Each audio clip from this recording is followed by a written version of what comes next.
If you are ending your day with the usual grumbling that goes like this: why did they teach us trigonometry in school, or the periodic table, steam engine, and history lessons when I rarely use them? Like, I learned about trigonometry and I still haven't used it till this day. Why did I learn it? Schools should be spending more time teaching important life skills along with standard academic lessons. My life is fine sitting in the corner office, and most of the work gets done with Excel and email on my laptop. They should have taught us to use these tools instead. Unfortunately, you have fallen prey to outcome bias.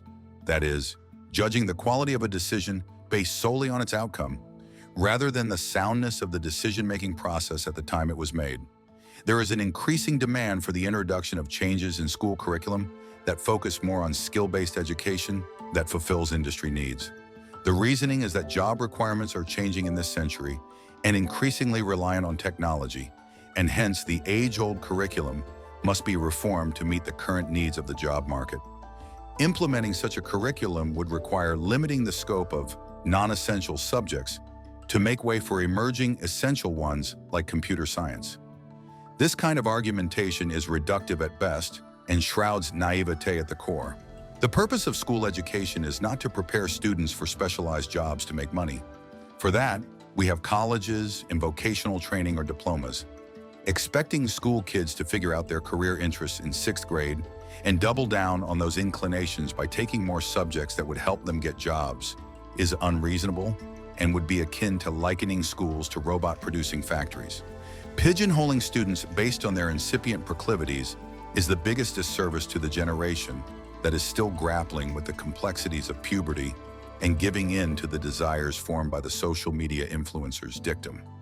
This line of reasoning does not advocate for discouraging extracurricular activities and hobbies that kids engage in voluntarily and in their own free time. It is only when these skills are institutionally imposed or fostered that the system clips their wings, puts blinders on them, and determines a path for them that stays with them forever. That is not the promise of school education. Its objective is to provide them with a comprehensive education without overburdening them with advanced life skills that endanger their all-round development. Comprehensive education leaves the doors open to a variety of fields that they might find interesting later on in their life.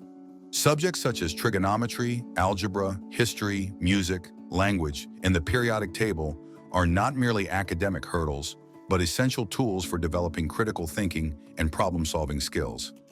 Engaging with complex concepts like these encourages students to delve into abstract thinking and logical reasoning. These cognitive benefits extend beyond the classroom, enhancing analytical abilities in various facets of life. The biggest advantage that the knowledge of subjects like trigonometry provides you is not training you to use those sin theta and cos theta formulas in real life where you are asked to, but to figure out where they could be used successfully. To be able to realize that you do not need to climb a tree to measure its height requires one to think outside the box and imagine ways to use the tools at your disposal in innovative ways. While this measurement of structures is not a revolutionary application of trigonometry, ancient Greeks had measured the distance of the sun from the earth using versions of trigonometry, albeit with some error. The ability to realize the potential of tools and knowledge does not always come from the specialists in those fields. People with basic knowledge have ventured into uncharted territory and have found ingenious solutions. The great Thomas Newcomen started as an apprentice blacksmith and ran a retail store selling tools. Together with his plumber friend John Calley, both without any educational background in mechanical engineering, designed an efficient model of the steam engine that was used to drain water out of coal mines in the early 18th century. Children who are taught literature or painting or music to excess, or with a view to correctness rather than to self-expression, become progressively less interested in the aesthetic side of life. Even a boy's interest in mechanical devices can be killed by too much instruction. If you teach a boy the principle of the common pump in lesson time, he will try to avoid acquiring the knowledge you are trying to impart. Whereas if you have a pump in your backyard and forbid him to touch it, he will spend all his leisure studying it. A great many of these troubles are avoided by making lessons voluntary. Bertrand Russell, Education and the Social Order, 1932.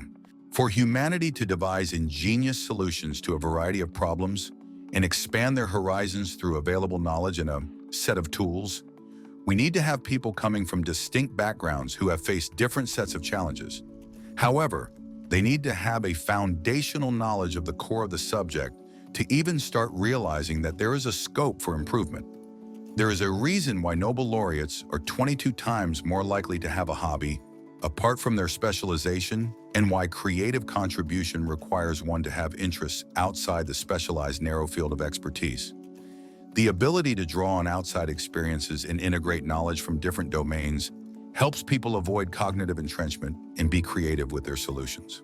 When confronted with a strange problem, as a specialist, you might not know what to do, but as a generalist, you will know which specialist to summon. The entire point of school education is to provide students with a comprehensive and holistic education to make them fit to venture into any field of interest later in their lives. Letting them choose their specialization when they are aware enough to decide their career trajectory in high school and college is the right approach.